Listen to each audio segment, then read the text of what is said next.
Hi, welcome to my channel, Read a Woman. My name's Judy, and let's just finish this college experience. So I took my independent study to do my concentration project, and in the fall of 2023.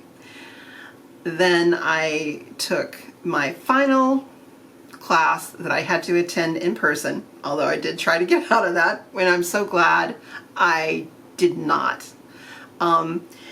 It's a very odd name for the last course you have to take at Fairhaven. It's called Advanced Seminar. So I took Advanced Seminar, and it was quite an interesting project.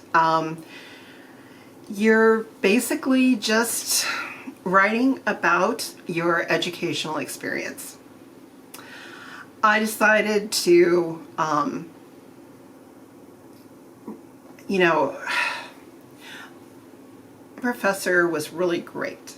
She forced us to write, I say forced, but she did. She forced us to write a lot of small, 2-page essays to get our juices flowing as to where we wanted to go.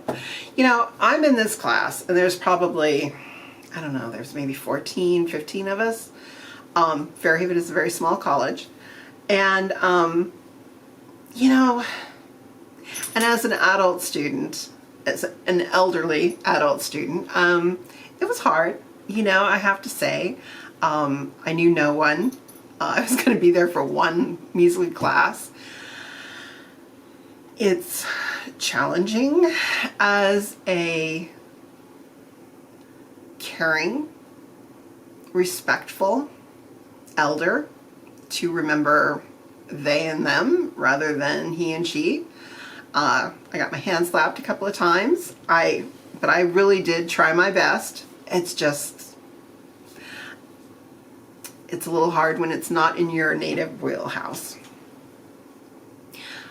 It was fascinating hearing other people's stories, but go back to what the class was. So writing assignments, and then you had to have your culminating project, where you kind of put all these pieces together.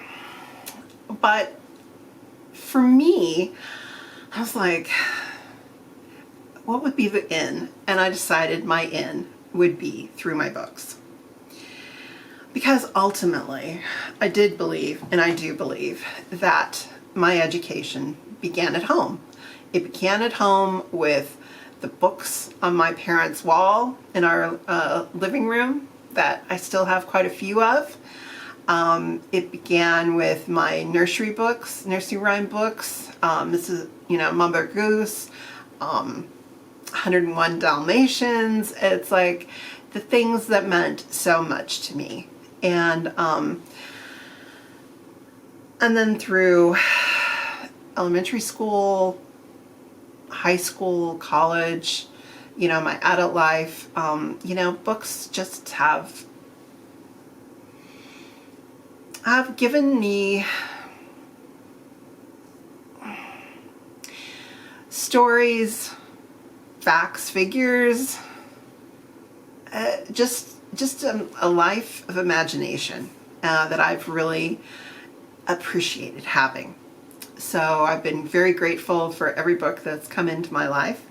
Even if I haven't read you, I love you. So I was quite stressed out getting this paper done, because there were so many little small areas that I just fell through the cracks. I was obviously the only one there who had to take 2 classes, and that was it. And I could tell that a lot of people were like, why didn't you just do it all at one quarter? But for me, I'm still working part-time. So it was like, that would be way too much stress. I can't do that. So let's lower the stress. Let's take one class at a time. And so I have to say, being me, I couldn't just write. I was like, I've got to take pictures of the books that meant the most to me, and blah, blah, blah, blah. Which was a little much, but it meant a lot to me. And by the time it was done, I was very satisfied. I felt sad in some ways. I wish that I'd gotten it earlier and I would have, figured out what to do with this degree. But at the same token, I'm really grateful I did it. I both satisfied myself and one of my life goals, as well as finding a new passion. And just going forward. So what, as an older student, what do I think of college? It was an interesting experience because I'm going to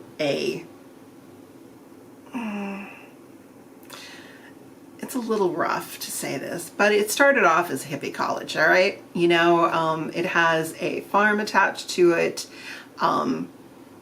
It has a music, production. You can get a degree in music production that's been there since the 70s. But I was very disappointed. There were absolutely no English classes. There were other style of classes, but, I got to go and read, James Joyce. I got to read the Greek playwrights, and explore, women in history through mythology.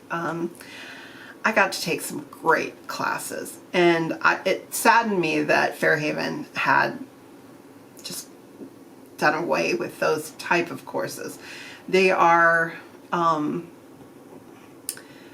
do a lot more legal, pre-law kind of courses, and they are trying to, which I did have a little bit of conflict with, but to look at society, see capitalism, and hopefully see a different way of dealing with money and making a living for yourself in the world. My middle niece was going to Western during the same time period. She just graduated fall quarter. And she's doing manufacturing and supply chain management, which is totally geared for getting a great paying job and going out and working for the man. I mean, it's not, and that's not to say anything against what she was doing. I totally get it. She's in her mid-20s. She has, gotten her AA in welding. She's worked in farming. She has, worked as a welder, and she wanted a job that was going to take and put enough money so that she could buy her own farm as her goal. So, and that's great. It works, and I'm really proud of her. But to see her juxtaposed against the other students, similar ages, graduating from Fairhaven, and for most of them, it was not a clear-cut, direct, here's what I'm going to be doing after school. Part of which I think is admirable, to look and see what's going to give you great satisfaction, as well as making a living. Maybe creating your own business. Maybe, most of them were going to be out there, some getting low-paying jobs, others, twirling around in the wind until they actually landed where they were going to go and found their path. So it was kind of hard, I have to say, hearing everyone's story, knowing I'm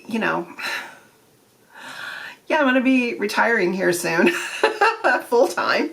So, it was just a little thought-provoking. And I know college costs a lot, but I don't know that it should be regimented as much as it is. I think there's still a value in a liberal education. I think that there is still value in an engineering learning more than just math and science skills. I think that there is something to be said about a person who's more well-rounded. And I think college, because of its cost, is now looked at as your job. You know, you are going to be going out into the job world from whatever major you have. I mean, I never had a great goal when it came to what I was going to do after I graduated. I mean, I know their fears, and, you know, I experienced it myself. You know, what am I going to do with this degree? In structuralism and mathematics and science. But the other thing that struck me was how much fiscally Fairhaven was being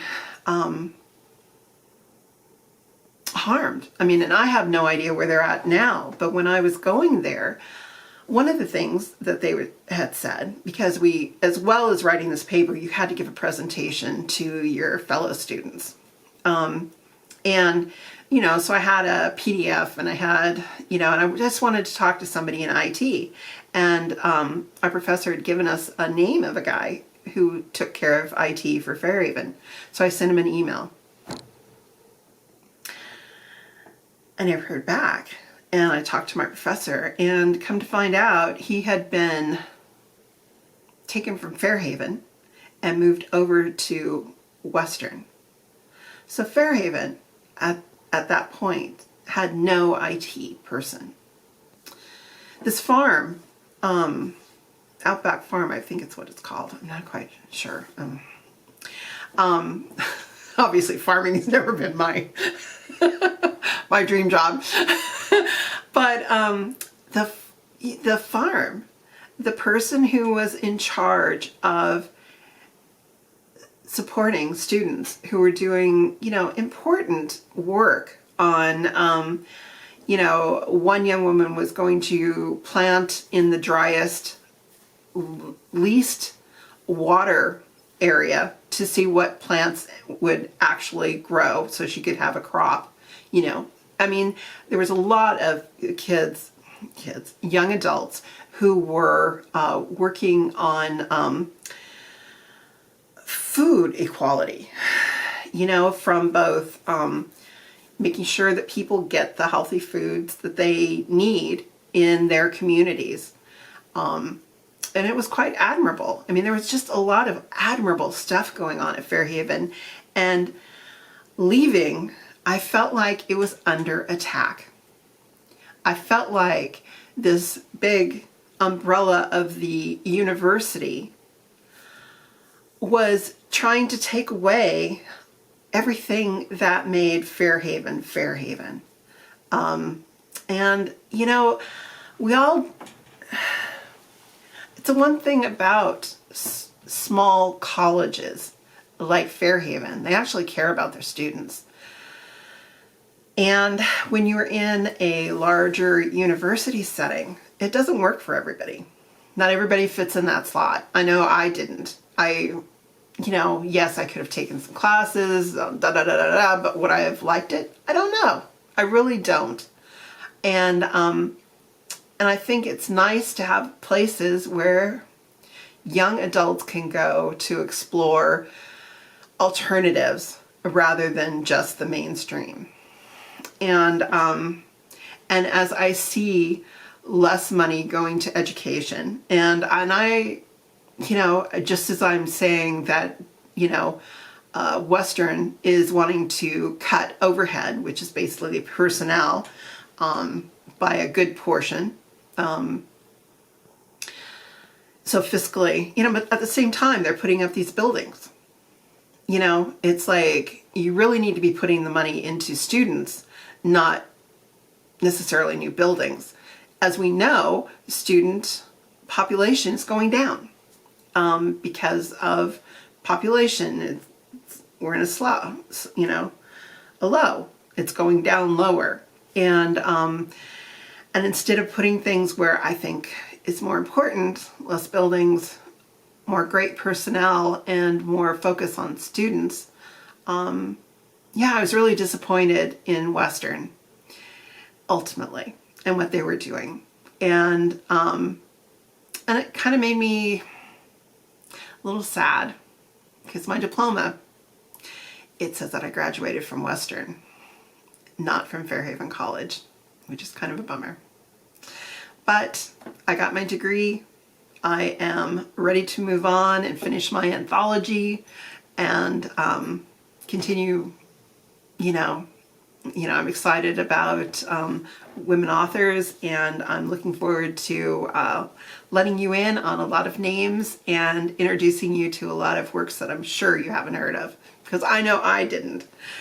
So anyways, we're going to be starting new things down the road here shortly, but I thought I would explain my college and how I came out of it with this new vision of what I wanted a good portion of my channel to be. So anyways, thank you for listening, and if you have any comments, leave it below. Be kind. Be kind. And take care, and we'll talk books again very soon. Bye.